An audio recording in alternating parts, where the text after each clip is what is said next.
Now, bad endings in video games exist to punish you for doing something wrong. You fail to do something important or don't put enough effort in, and boom, as punishment, you get to see your character suffer some sort of horrible fate. And because of this, some bad endings are actually easier to get than good endings, but this rule doesn't always track. In some games, for example, they actually take way more effort to get than the regular ones. And that's what we're here to talk about today. As I'm Jules, this is WhatCulture.com, and these are 10 bad video game endings that are harder to get than good ones. Number 10. Rule alone. Mafia III.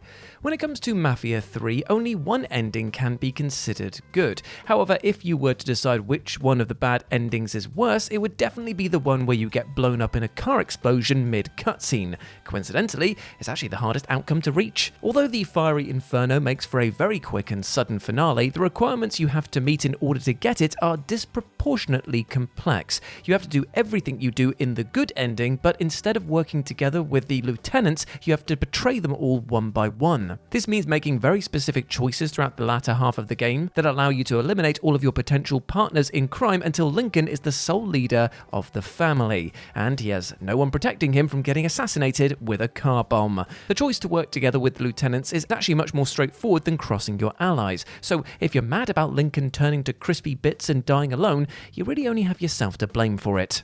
Number 9. Stop Sechenov. Atomic Heart. Atomic Heart, the first-person shooter set in retro-futuristic Soviet Russia, features 2 endings. One where your character, P3, finally gets to think free and escapes from the chaos of killer robots and sick experiments, and one where you decide to go after the final boss, only to be rewarded with a rather disappointing twist. Yes, what kind of ending you get is purely dependent on the choice you're given in the final act. The game will ask you if you want to face Sechenov and destroy his mind-controlling plot, or walk away and let somebody else deal with your problems. At first glance, it seems like doing the latter would lead to a bad ending, but choosing to walk away shows P3 finally being at peace with himself. On the other hand, when you finish the job and beat Sechenov in what is one of the hardest boss fights in the game, you get the bad ending, where it's revealed that you've been manipulated and you just helped the real evil bad guy fulfill his plan of world domination. So yes, according to this game, the best things can happen to you when you simply don't do your job. Number 8. Become the new boss. Streets of Rage.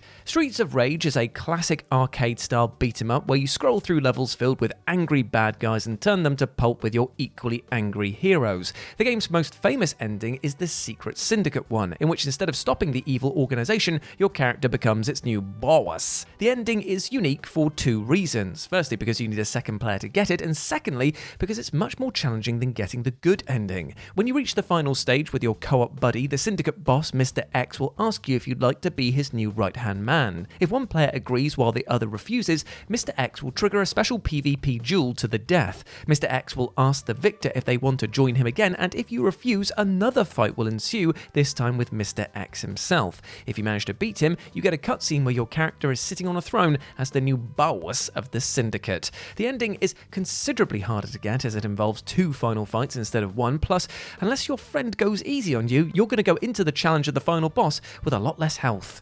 Number 7. Possessed. Silent Hill 3. The Possessed ending from Silent Hill 3 is notorious amongst the series' fans for being one of the most elaborate and difficult endings in the Silent Hill franchise to achieve, which is pretty funny considering it's a cutscene where Heather turns into a mindless killing machine and damns herself forever. The reason why the Possessed ending is so difficult to get is because it requires you to receive enormous amounts of damage and achieve a high kill count in a game about running away from things. You need to kill over 200 enemies and accumulate more than 1,000 points of damage, which, for approximation, is equal to getting hit by every enemy in the game at least once. The ending's requirements go against everything you know about survival games, as you have to throw yourselves at the monsters instead of fleeing from them, while simultaneously encouraging you to be reckless about fighting them. The process of acquiring the ending is a wild and highly difficult experience, but again, don't expect a reward for your feat of bravery. The good ending is reserved for good Heathers who prefer to run rather than go on killing sprees, while the rest, they get their minds possessed by bloodlust. Number 6. Usurpation of Fire. Dark Souls 3.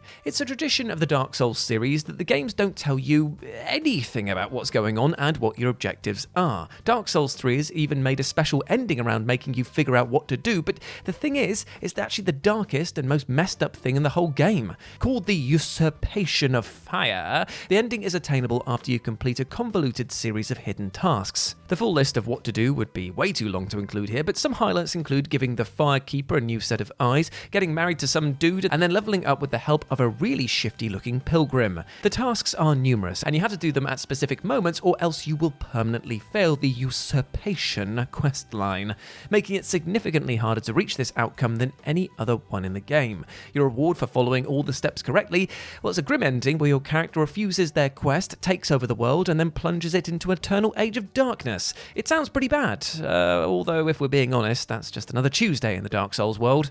Number 5. Elizabeth Dies, Vampire. Vampire, or Vampire, is a 2018 action RPG about an undead doctor with a penchant for sucking blood out of his patients. Guess he didn't need to invest in any leeches, eh?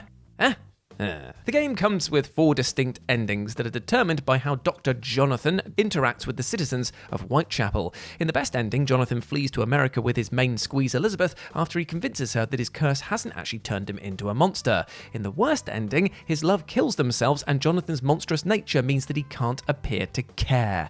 Now, as you might expect, the 2 endings are determined by how many people Jonathan kills throughout the game. However, contrary to most people's intuition, killing mortals as creatures of the night is actually more difficult than letting them live. To get the good ending, you basically have to do nothing but a couple of good deeds and then ignore all of the opportunities to feed. On the other hand, killing an entire population takes skill and careful planning, as you have to be methodical with each kill and not let anyone catch you. I tell you, it's a hard life being an undead, unfeeling monster.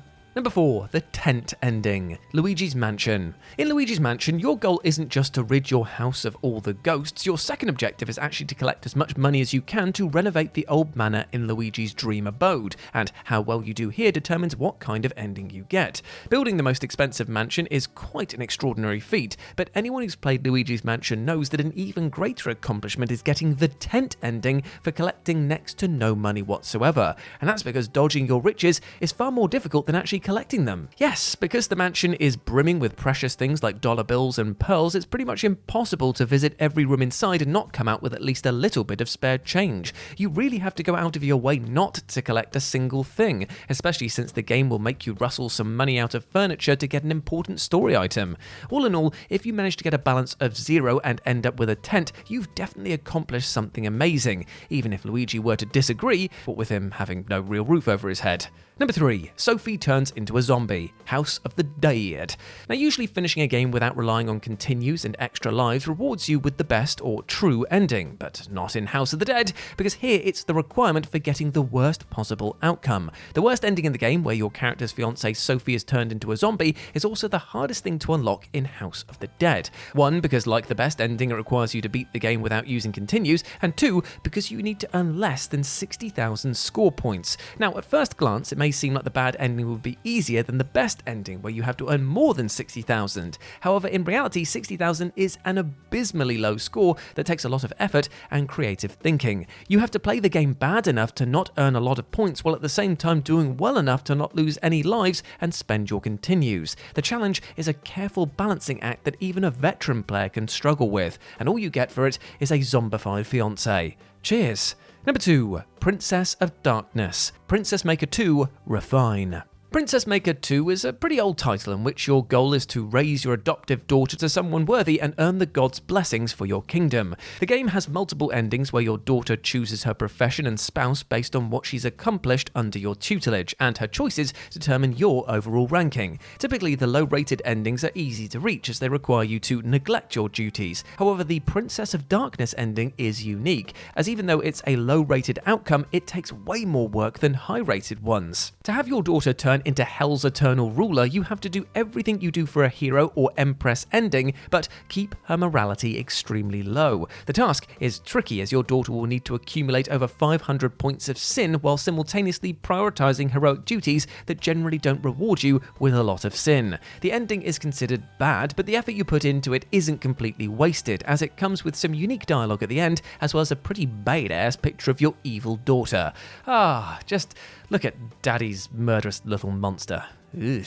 And number 1, Genocide Route, Undertale. Undertale's genocide route is one of the most soul-crushing experiences the game has to offer. First, because it requires you to slaughter all of your friends, and second, because it's significantly harder to beat than the pacifist route. While playing as a good person consists mostly of fighting bosses at the end of each location, the genocide route requires you to grind every single location on top of that to ensure you've killed every single monster in the underground. On top of that, fighting the bosses becomes significantly harder, as the genocide route ends with the infamous duel with Sans, which is considered one of the hardest video game fights ever made. Sans will definitely make you regret ever raising your hand on the game's NPCs, and your only reward for defeating him is a bleak bad ending where everyone is dead and now you're painted as a monster. Well, let's be real, you kind of have to be one to attempt the genocide route, a horrible masochistic monster, so good for you. And there we go, my friends. Those were 10 bad video game endings that are harder to get than the good ones. I hope that you enjoyed that, and please let me know what you thought about it down in the comments section below. As always, I've been Jules. You can go follow me over on Blue Sky and also Instagram, where it's @RetroJ, but the O is a 0. Hope to see you over there, and I hope that you're treating yourself well with love and respect, because you deserve the bloody best, alright? As always, I've been Jules. You have been awesome. Never forget that, and I'll speak to you soon. Bye.